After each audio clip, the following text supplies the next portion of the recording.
Guten Tag, meine Brüder und Schwestern im Christi Jesus. Grüß Gott. Terima kasih kepada Jemaat Indonesia di München yang mengundang saya di minggu terakhir tahun ini. Tahun yang unik, tahun yang menyedihkan, tahun yang menakutkan. Bahkan sampai hari ini pun bukan cuma Eropa tapi dunia mengalami sesuatu yang belum pasti. Apalagi beberapa hari ini kita dengar virus ini berkembang jadi aneh. Inggris tertutup total, bahkan orang luar pun nggak boleh masuk.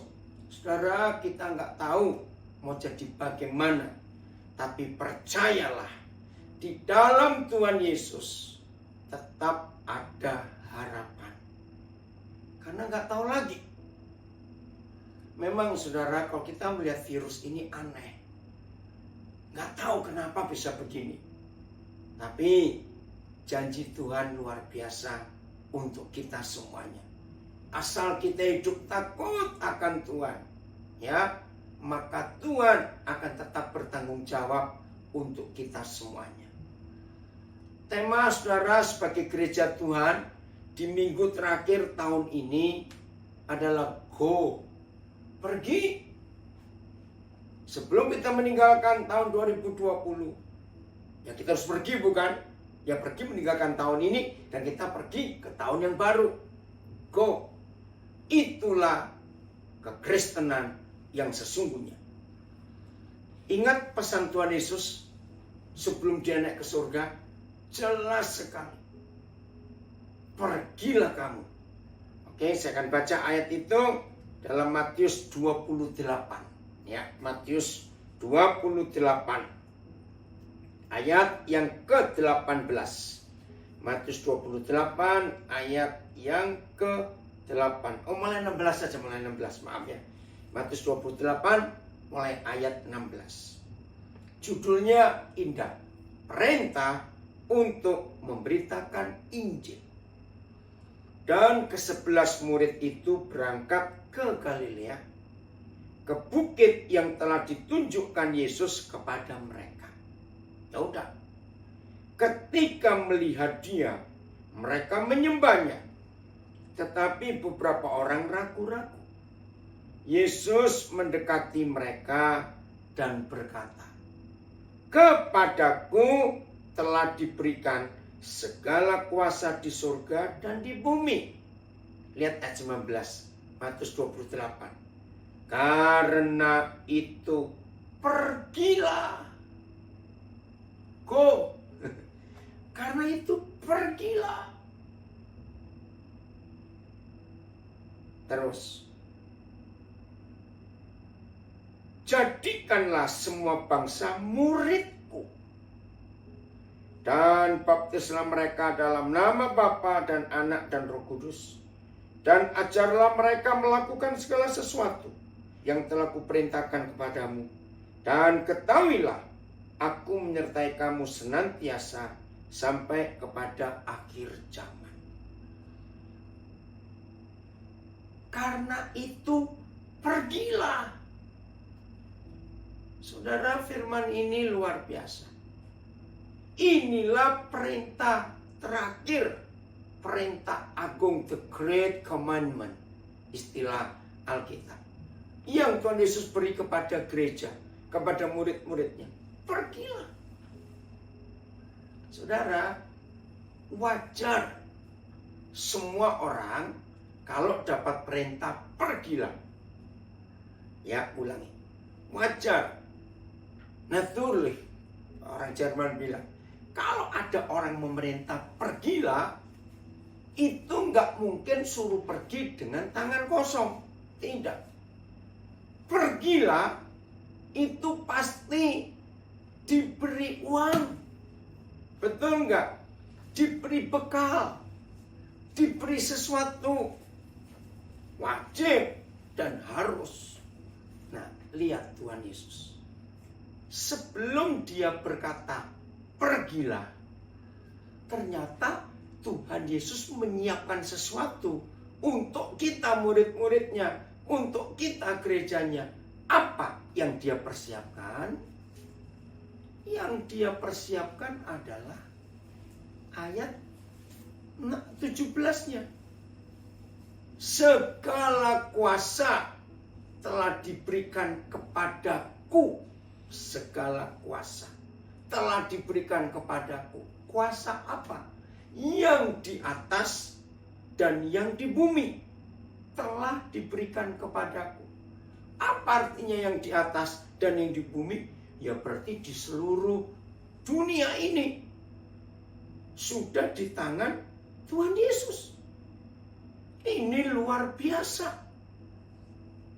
Nah, setelah Tuhan Yesus menerima segala kuasa itu, baru ada perintah. Karena itu, pergilah. Kita disuruh pergi kemana? Ke seluruh dunia. Terima kasih kepada lembaga-lembaga atau badan-badan misi dari Jerman. Setahu saya, ada 3 badan misi besar yang dari Protestan ya, dari Katolik juga banyak yang di Jerman. Satu bagian utara. Disitulah Nommensen diutus ke Tanah Batak. Saya lupa di kota mana ya, bagian utara. Yang kedua di tengah, di Wuppertal. Ada misi juga, ngutus banyak utusan Injil ke Indonesia, ya, yang di Wuppertal. Lalu yang ketiga di selatan, di Stuttgart. Saudara, saya masih ingat ada kantor misi di Vogelsangstraße, Stuttgart. Ya, kalau nggak salah nomor 66. Berapa kali saya mengunjungi Wuppertal juga. Berapa kali saya nginap di sana. Ada retreat, ada rapat misi. Di München, ya karena wilayah Katolik, beda. Nah, inilah 3 lembaga misi Protestan yang ada. Dan itu ngutus utusan Injil banyak sekali. Nah, saudara, salah satu utusan Injil, salah satu lembaga misi yang ngutus Injil sampai ke Papua, ada nama Otto, OTTOW, dan Geisler. Inilah 2 orang misionaris Jerman yang mendarat di Pulau Mansinam tanggal 5 Februari 1855. Inilah penginjil pertama yang menjejakkan kaki di tanah Papua. 5 Februari 1855. Sehingga sampai hari ini, setiap tanggal 5 Februari, kami di Papua hari libur memperingati Injil masuk. Dan itu luar biasa. Kami di tanah Papua berterima kasih kepada misi dari Jerman yang mengutus 2 orang ini. Nah, itulah contoh. Pergi diberi otoritas. Saudara, di bagian kepala burung, daerah Sorong, pegunungan Arfak. Aduh, kalau dengar cerita ini ngeri. 11 anak muda dari utusan misionaris baptis dari Amerika tiba dengan pesawat misi, ya, awal kira-kira 1950-an, ya, belum lama, masih di abad yang lalu. Begitu mereka tiba di sebuah tempat, saya lupa di mana, di pegunungan Arfak, hari pertama 11 anak muda ini dipanah dan ditombak oleh orang Papua. Hari pertama mereka tiba, belum sempat semalam. Tapi darah mereka menjadikan Injil subur di daerah itu sampai hari ini. Kita sering dengar juga kesaksian yang ke Amerika Selatan, daerah hutan Amazon, sudah sering dengar itu. Yang ke Afrika sudah sering dengar. Nah, inilah bukti, pergilah. dan Tuhan menyertai dengan memberikan kuasa dari surga. Maka itu ayat ini penting untuk saudara dan saya tidak takut kalau harus pergi untuk menyatakan keselamatan. Nah, saya kan ceritakan ini, tapi jangan saudara mikir yang macam-macam. Selama ini ada kesalahan fatal bagi kebanyakan gereja. Beritakan Injil itu ternyata, menjadikan orang beragama Kristen. Padahal dari awal Tuhan Yesus tidak bilang ini masalah besar untuk kita pergi. Loh, kenapa masalah besar? Ya lihat aja. Kalau kita ketemu seseorang, apalagi di Jerman, aduh, sudah muak dengan namanya kekristenan, sudah muak. Gereja orang sudah nggak suka karena kita salah. Nah, yang Tuhan inginkan buat kita bukan memindahkan orang dari agama A ke agama Kristen, bukan. Kata pergi itu nggak urusan dengan agama sama sekali, tidak. Tapi nyatakan kasih Yesus dalam hidup kita untuk mereka. Nah, kita lihat buktinya ini. 1 Timotius 2 ayat 4. Ya, 1 Timotius 2 ayat 4. Walaupun tadi saya cerita tentang sending, misi-misi dari Eropa. Ya, memang ada kegagalan karena mengkristenkan orang. Padahal tujuan Tuhan bukan begitu. Ini buktinya. 1 Timotius 2 ayat yang keempat. Kita melihat ayat ini. Yang menghendaki. Jelas. Yang menghendaki. Supaya semua orang diselamatkan. Bukan dikristenkan. Beda, saudara. Diselamatkan dan dikristenkan itu beda jauh. Apa bedanya? Nanti saya jelaskan. Untuk memperoleh, saya ganti, bukan pengetahuan, tapi pengenalan kepada kebenaran. Saya ulangi lagi. Yang menghendaki, 1 Timotius 2 ayat 4, yang menghendaki supaya semua orang diselamatkan dan memperoleh pengetahuan atau pengenalan akan kebenaran. Siapa kebenaran itu? Inilah Tuhan Yesus. Ich bin der Weg, ich bin der Wahrheit. Saudara, itulah Yesus, kebenaran. Jadi bukan di Kristenan, akulah jalan, akulah kebenaran. Jadi tugas kita bukan membuat dunia jadi Kristen. Tidak, itu kesalahan. Apalagi di zaman sekarang. Lalu bagaimana caranya? Go atau pergi memberitakan kebenaran itu. Nah, ini. Apa sih bedanya diselamatkan dan dikristenkan? Beda jauh. Dikristenkan itu dipindahkan masuk ke agama Kristen. Tapi saudara pernah sadar enggak? Ampuni kami Tuhan, ampuni. Kalau mereka misalnya ada orang bukan Kristen lalu pengen masuk menjadi Kristen misalnya, muncul masalah baru, apa? Pasti tanya, aku ke gereja mana? Ini masalahnya. Maka itu Tuhan Yesus tidak pernah ingin saudara dan saya mengkristenkan orang. Enggak. Dia ingin supaya kita menyelamatkan orang. Karena kalau kita kristenkan orang itu, timbul masalah baru. Aku ke gereja mana? Kasihan Tuhan. maka itu nggak bicara. Sekian puluh tahun saya menjadi penginjil, saya tidak pernah mengajak orang untuk jadi Kristen. Tapi kalau mereka hidup melihat saya dan mereka memilih, ya ayo saya ajak. Satu kali saudara, ada seorang kenalan saya dari kota Tulungagung di Jawa Timur.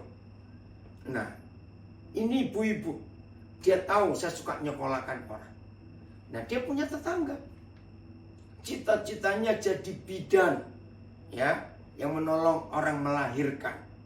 Itu cita-citanya. Jadi tiap kali dia ngomong kepada tetangga ini, aduh bu, saya pengen jadi bidan, saya pengen jadi bidan. Nah, yang membuat ibu ini kontak saya, dia bilang begini, saya pengen jadi bidan supaya saya bisa ke Papua. Karena saya sering banyak dengar cerita, kalau Papua aku kenal, ada orang di sana yang mau nyekolahkan kamu kalau jadi bidan ke Papua. Bener bu, bener. Saya ditelepon saudara. Ada nih, ini ada anak tetangga saya, namanya Ratna, pengen jadi bidan dan kalau lulus mau ke Papua. Oh ya, bagus kalau begitu. Saudara, akhirnya dia daftar, saya biayai. Nah, selama dia kuliah, saya nggak pernah ketemu dia. Saya cuma kirim uang, saya cuma tanya kabar gimana, ya. Dan kebetulan dia pun nggak punya ayah, saya jadi papi. Dia sering telepon Cik Louis juga, istri saya, manggil mami, padahal belum pernah ketemu. 4 tahun kuliah, dia lulus, selesai semua urusan surat-surat, ya seperti keinginannya. Saya bayarin tiket, dia berangkat ke Papua. Nah, pas dia datang, saya tidak ada. Saudara yang di rumah kaget semua. Kenapa? Begitu datang, jam sholat, dia sholat. Loh, terus akhirnya di rumah telepon saya. Loh, nggak tahu tak anak itu muslim? Enggak. Ini baru selesai sholat. Ya nggak apa-apa bukan? Ya memang nggak apa-apa, cuma kaget aja. Nah, saya juga nggak pernah tanya masalahnya. Karena saya nggak mikir agama.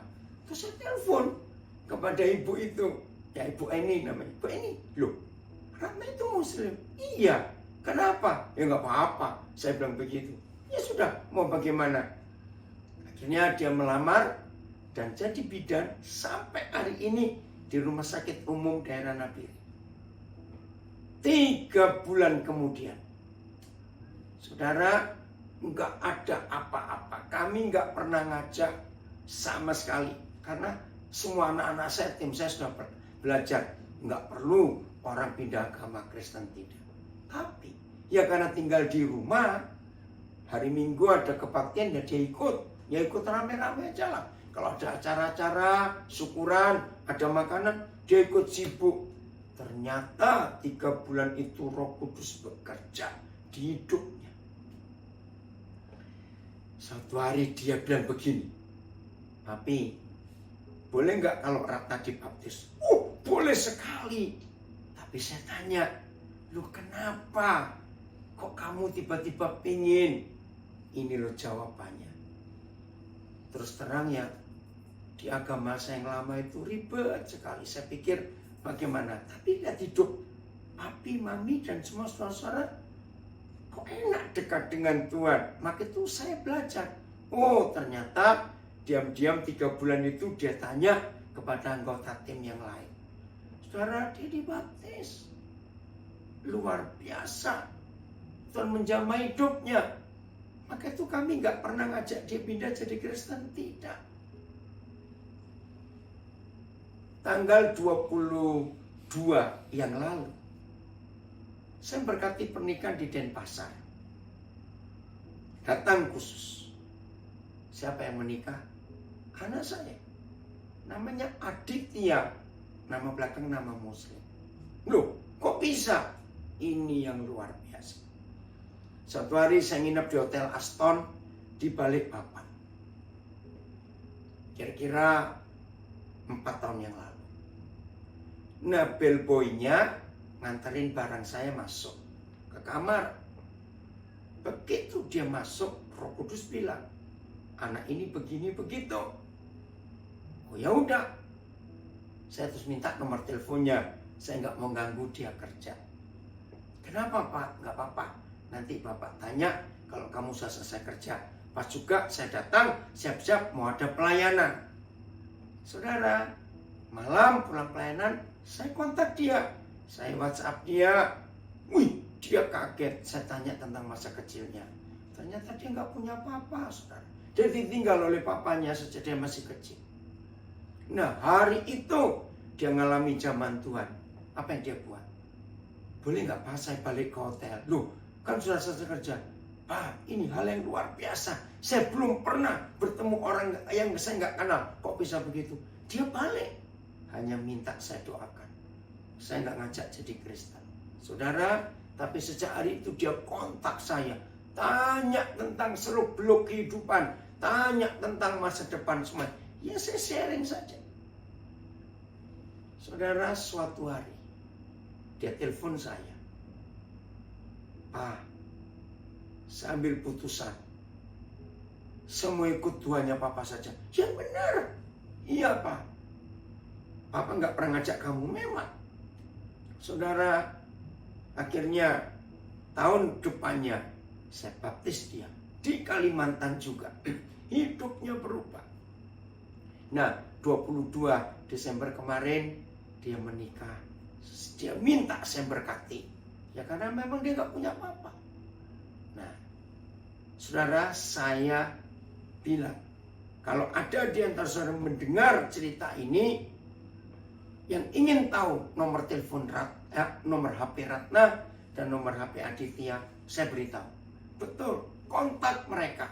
Senang kalau mereka ditanya oleh orang. Bagaimana ceritanya sampai mereka bisa percaya Tuhan Yesus dari agama lain. Nah, inilah contoh. Saudara pasti tanya, kenapa saya bisa begitu mudah untuk bersaksi?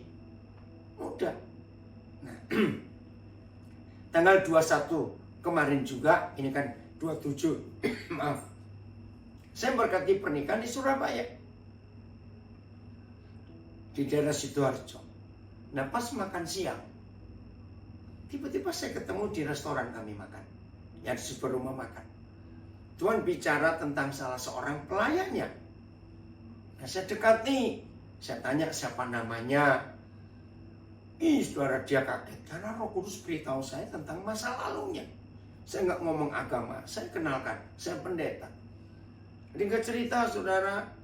Anak ini sakit hati dengan papanya. Dan hari itu juga dia manggil saya papa. Dan dia pengen kuliah. Dia baru lulus SMA ya tahun ini. Bulan Juni kemarin. Dia pengen kuliah. Tapi nggak ada biaya. Saya bilang, saya akan kuliahkan kamu. Serius Pak? Iya. Wih, dia senangnya luar biasa. Jadi tahun depan dia akan kuliah. Dan saya akan biayai kuliahnya. Kenapa saya bisa begitu mudah menyatakan perintah ini? Pergilah. Saya pergi. Tolong dicatat. Tuhan Yesus memberitahukan kita.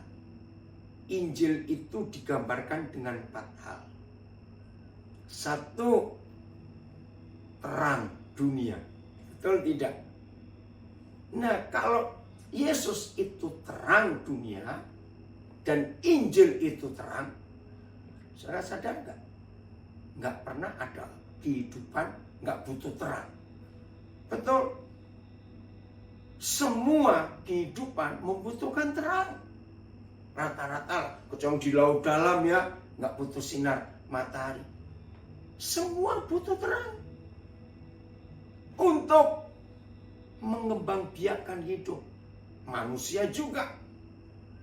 Yang kedua, Injil itu air hidup.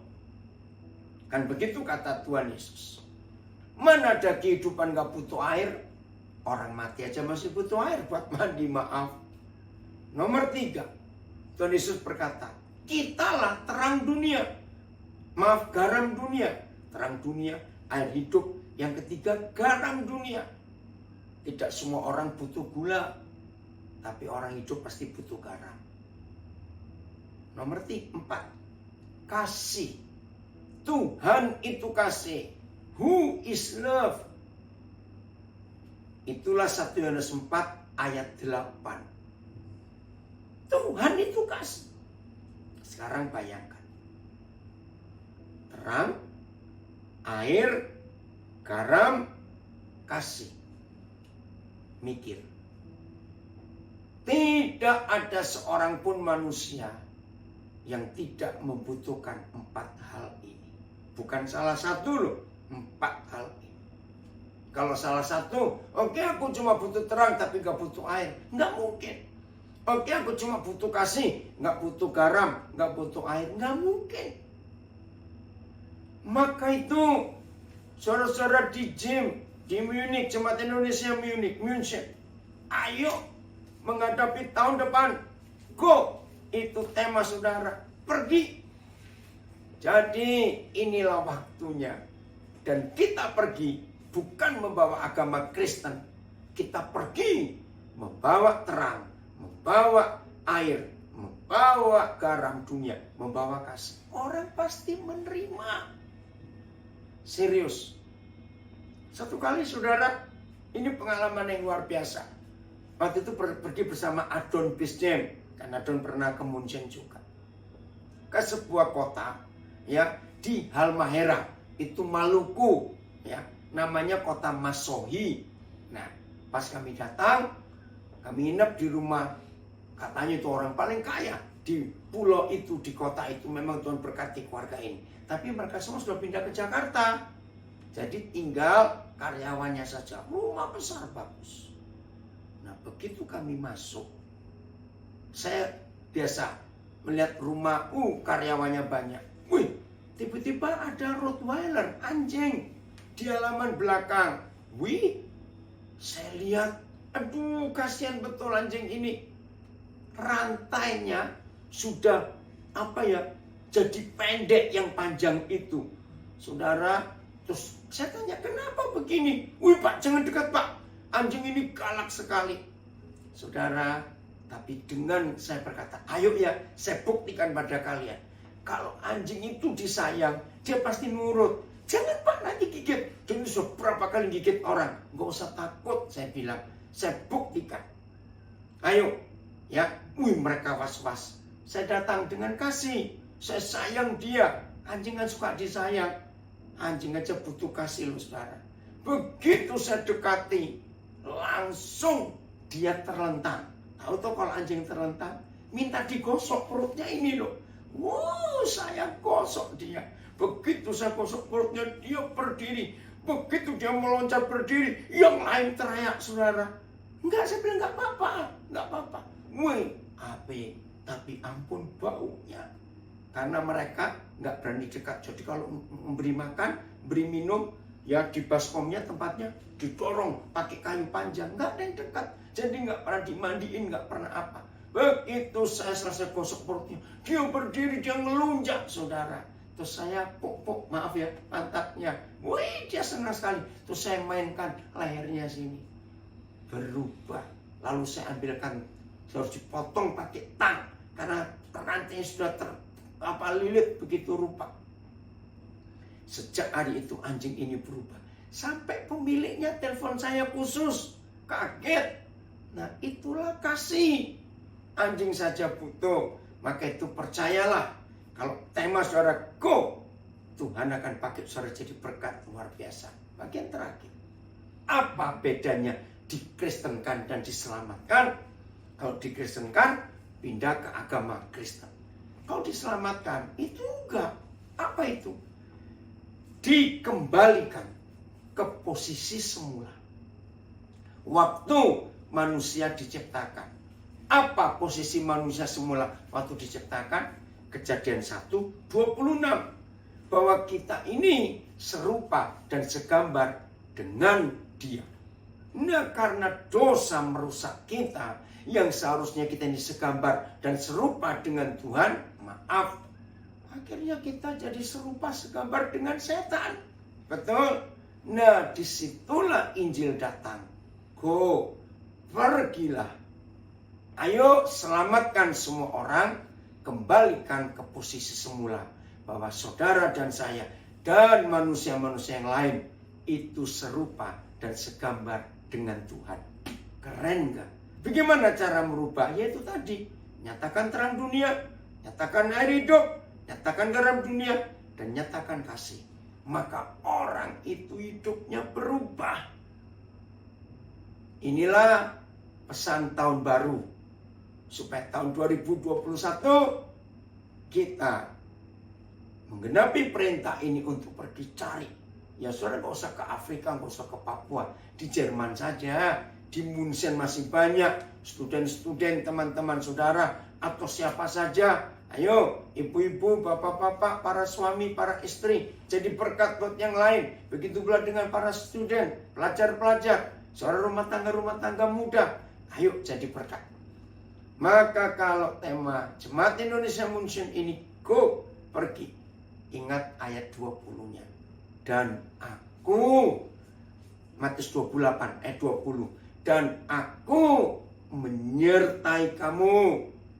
Enggak cuma seminggu 2 tahun, tapi selama-lamanya. Sampai pada akhir zaman ini. Terima kasih Tuhan. Engkau tidak hanya menyuruh kami pergi, tapi Engkau memberi kami perlengkapan. Kepadaku telah diberikan segala kuasa di bumi dan di surga. Karena itu pergilah. Terima kasih. Kami menerima kuasa itu untuk kami pergi. Yang kedua, terima kasih Tuhan. Waktu Tuhan menyuruh kami pergi, kami nggak pergi sendirian. Tuhan Yesus menyertai kami sampai ke akhir zaman. Inilah modal kita untuk go, untuk pergi. 1, ada kuasa dari surga. 2, Tuhan Yesus menyertai. Selamat tahun baru dengan penuh kemenangan, penuh harapan. Walaupun kita nggak tahu bagaimana kelanjutannya COVID ini. Percayalah, Papa tetap sayang kita. Asal hidup hati-hati, taat kepada Tuhan semuanya. Tuhan Yesus memberkati. Auf Wiedersehen. Sampai ketemu lagi.